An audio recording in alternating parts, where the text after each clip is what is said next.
Wahyu 2 ayat 18.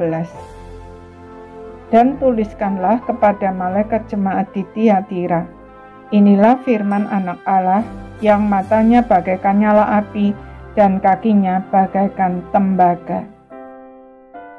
Kepada jemaat Tiatira, Tuhan Yesus menyatakan diri sebagai Anak Allah yang matanya bagaikan nyala api dan kakinya bagaikan tembaga.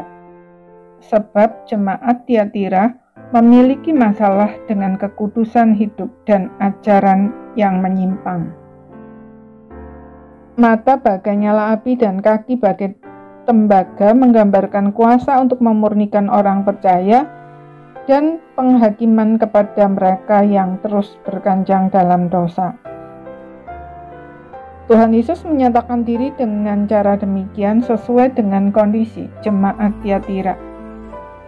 Mereka dikatakan membiarkan wanita Isabel yang menyebut dirinya nabiah mengajar dan menyesatkan mereka. Isabel adalah istri Ahab dalam Perjanjian Lama yang menyebabkan Ahab dan seluruh Israel menyembah berhala. Wanita Isabel di dalam jemaat Tiatira bukan menunjuk kepada seseorang, tetapi sebuah prinsip atau ajaran yang mengarah kepada penyembahan berhala. Penyembahan berhala selalu berhubungan dengan perzinahan dan kehidupan yang amoral. Tuhan Yesus sudah memberi kesempatan kepada mereka untuk bertobat, tetapi mereka tidak menggunakan kesempatan itu. Itulah sebabnya Dia berkata akan datang dengan kuasa untuk memurnikan dan menghakimi. Artinya, kesempatan untuk bertobat itu tidak selalu ada. Jika kita mengabaikannya, maka suatu saat kita tidak bisa lagi berbalik. Itulah yang dialami Ahab dan para pengikut Isabel yang lain.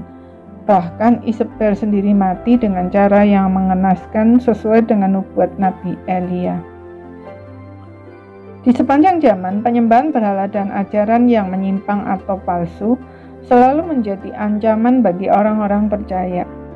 Terlebih karena seringkali berhala itu tidak nampak dan penyembahnya pun tidak menyadari bahwa dia menyembah berhala. Demikian juga ajaran yang menyimpang atau palsu, banyak kali beda tipis dengan yang asli. Sehingga bagi orang yang tidak sungguh-sungguh mengenal yang asli, sulit membedakannya. Seperti katak yang dimasukkan ke dalam panci yang berisi air dingin, kemudian dipanaskan pelan-pelan sampai akhirnya mati kepanasan, kita sering tidak sadar bahwa kita sedang dibawa menjauh dari kebenaran. Kita baru sadar ketika semuanya sudah menjadi genting. Bersyukur jika sebelum mati seperti katak tadi, masih ada kesempatan untuk sadar dan bertobat. Karena itu, sementara masih ada kesempatan, mari kita lakukan 5M. Membaca, merenungkan, menyimpan dalam hati, melakukan dan memberitakan firman Tuhan. Hanya dengan mengenal yang asli, kita dapat mengenal yang palsu sehingga kita tidak terseret olehnya. Kiranya hidup kita senantiasa dipimpin oleh firman Tuhan. Amin.